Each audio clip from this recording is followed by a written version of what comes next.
मैं हूँ श्वेता गर्ग। मेरी आज की इस वीडियो में आप सभी का हार्दिक रूप से स्वागत है। आप सभी लोग कैसे हैं? राधे राधे। मेरा सभी को सभी की जय हो, विजय हो। आज की वीडियो का मेन टॉपिक है, जो कल वीडियो बनाई थी मैंने, उसका मेन टॉपिक है हम बीमार क्यों होते हैं। उसका पहला मैंने बताया था कि हम आज सुचारू रूप से, जैसे हमको डीप ब्रीथिंग की आवश्यकता होती है, हम वैसे ब्रीथिंग नहीं कर पा रहे हैं। तो कल मैंने आपको समझाया था कि कैसे हम ब्रीथिंग करें, कैसे हम अपने डे टू डे लाइफ में सांस लें, जिससे कि हम बीमार ना पड़ें। गहरी गहरी सांस लेनी है आपको, और सांस आपको लेनी है मूलाधार चक्र से, यानी ठुंडी के नीचे, रीढ़ की हड्डी के सबसे नीचे वाले हिस्से में हमारा मूलाधार चक्र होता है। वहाँ पर हमको, जब हम सांस लेते हैं तो हमारी सांस मूलाधार चक्र तक जानी चाहिए।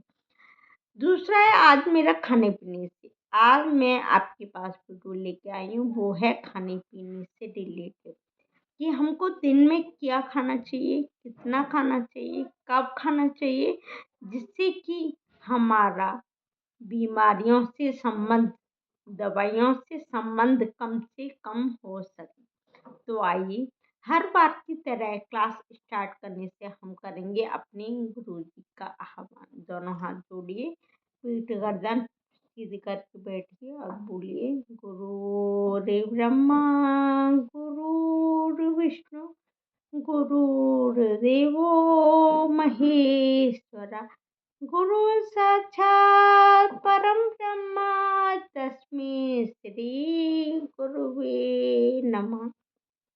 आइए, एक बार फिर से आप सभी लोगों का स्वागत है।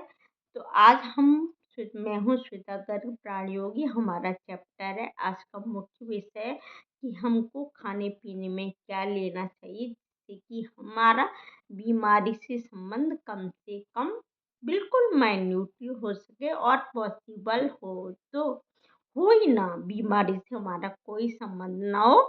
आप सभी लोग हैप्पी वेल्दी रहें हर वक्त। पहले मैंने बताया था डीप ब्रीथिंग, दूसरा मेरा है खाने पीने से रिलेटेड। हमको क्या करना चाहिए, हमको 80% एसिडिक एसिडिक नहीं लेना चाहिए।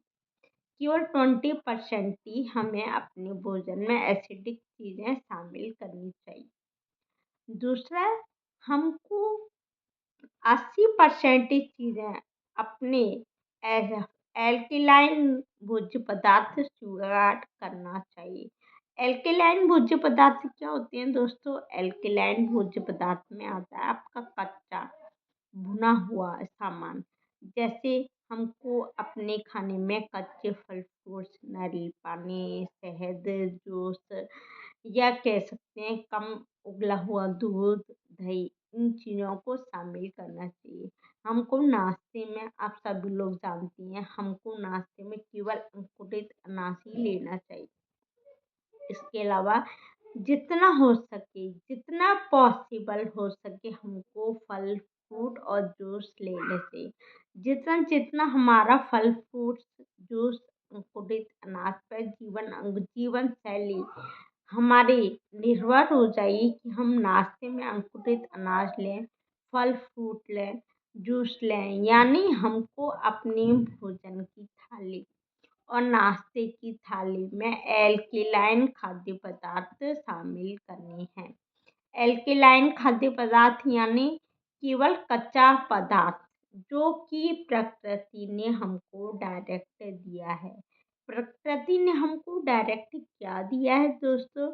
आप सभी लोग जानते हैं, प्रकृति ने हमको फल प्रचुर मात्रा में दिए हैं। जूस जो हमको डायरेक्ट नहीं, बस थोड़ा सा मैश करना होता है, हमको मिलता है।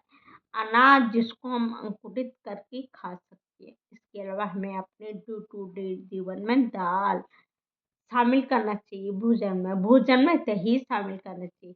हमको कोशिश करनी चाहिए कि दोपहर में जब हम डिनर करने के लिए बैठे, तो हमारे वो डिनर में आधी थाली सलाद सलाद शामिल हो, दही शामिल हो। हम ये ऑयली खाना, तला भुना खाना खाना बहुत कम कर दें। क्योंकि जहाँ पर हेल्दी रहने के लिए फर्स्ट स्टेप है डीप ब्रीथिंग। जहाँ पर डीप ब्रीथिंग शामिल है, वहाँ पर दूसरा है तरीका कि हमको अपने भोजन करने का तरीका सुचारू रूप से सही करना चाहिए। क्यों? आज का इंसान क्या कर रहा है? आज का इंसान खाता जा रहा है, खाता जा रहा है, वो भूलता जा रहा है कि मुझको कब खाना है, कैसे खाना है, मुझको क्या करना चाहिए, क्या नहीं। ऐसा वो भूलता जा रहा है।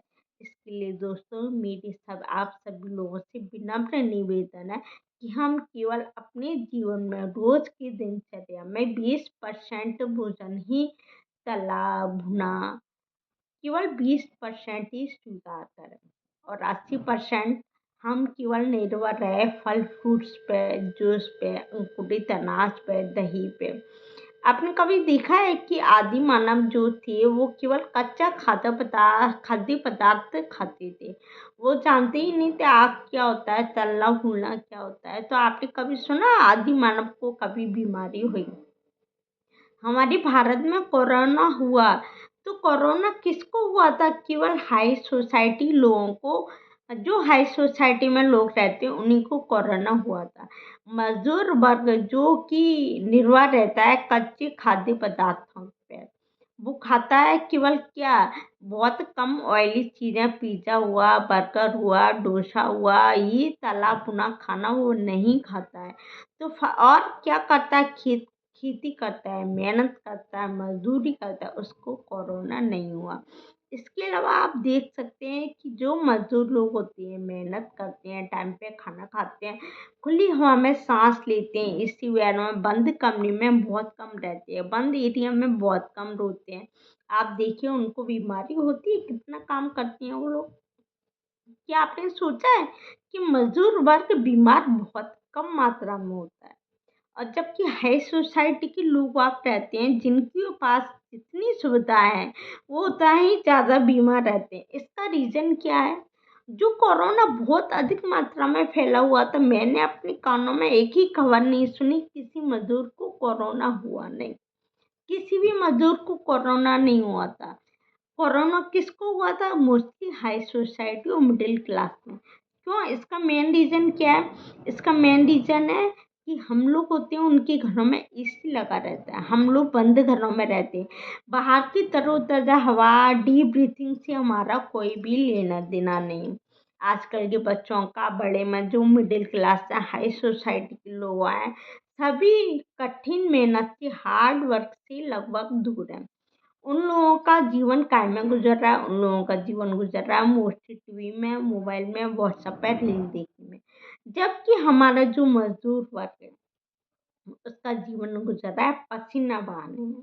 मैं आपसे ये नहीं कह रही हूँ कि मजदूर वर्ग बहुत अच्छा है या मिडिल क्लास हाई सोसाइटी बेकार है, नहीं। मैं सिर्फ आप सब लोगों से ये चाहती हूँ कि आप भी अपना लाइफ स्टाइल ऐसा बनाएं।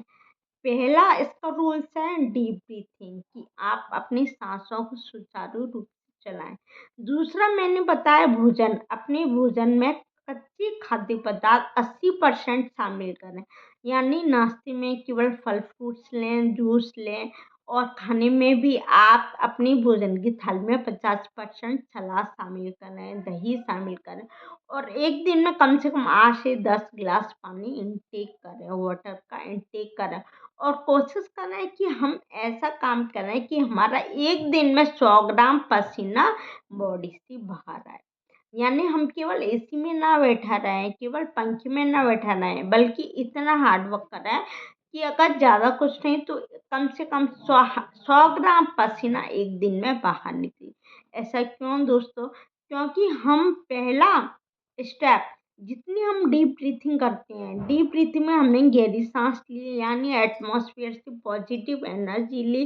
फिर हमारे अंदर जितनी भी निगेटिव एनर्जी है, नाइट्रस ऑक्साइड के रूप में वो निगेटिव एनर्जी बाहर निकल जाती है। तभी मैंने बताया था कि जितनी जितनी निगेटिव एनर्जी बाहर निकलती है, निगेटिव एनर्जी जो बाहर निकलती है वो निकलती है नाइट्रस ऑक्साइड के रूप में। और जितनी हमारी निगेटिव एनर्जी बाहर निकलती आती है, हम टोटली स्वस्थ हो जाते हैं। सेकंड, अगर हमने खाना बहुत ज़्यादा पका हुआ खाना बहुत ज़्यादा मात्रा में खा लेते हैं तो हमारी डीप ब्रीथिंग नहीं हो पाती। हमारी बहुत ज़्यादा साँस लेने की इच्छा नहीं करती, क्योंकि भोजन बहुत अधिक खाने से हमारे शरीर में टॉक्सिन पैदा हो जाते हैं, जो कि सुचारू रूप से ब्लड का सर्कुलेशन नहीं होने देती और हमारी भी जो साँस है, वो यहीं तक अटकी रह जाती है, वो भी हमारी गहरी नहीं जाती।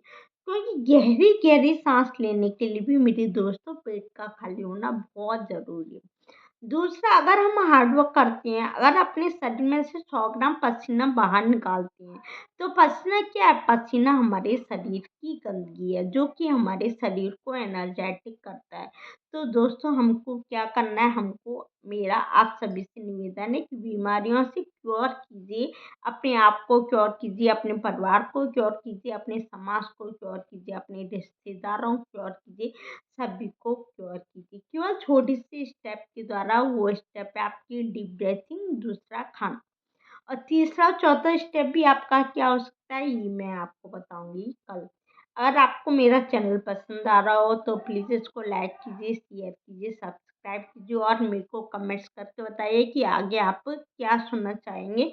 आगे मैं ऐसा क्या बताऊँ जिससे कि आपके जीवन में प्रोग्रेस हो, क्योंकि अगर मेरे कारण, मेरे गुरुजी के कारण आपके जीवन में प्रोग्रेस हुई, आप एक हेल्दी-वेल्दी जीवन व्यतीत कर पाए, तो यकीन मानिए मेरे को बहुत खुशी होगी और मेरे को लगेगा मेरी मेहनत सफल हो गई। तो आज की क्लास यहीं पे समाप्त। मैं आपका ज़्यादा समय नहीं लूँगी। कमर, पीठ, गर्दन सीधी कीजिए और गहरी साँसों के साथ प्रार्थना के लिए तैयार हो जाइए। ॐ सर्वे भवन्तु सुखिनः, सर्वे सन्तु निरामयाः, सर्वभद्राणि पश्यन्तु मा कदाचित् दुःखभाग् भवते नमः। धन्यवाद, धन्यवाद, धन्यवाद।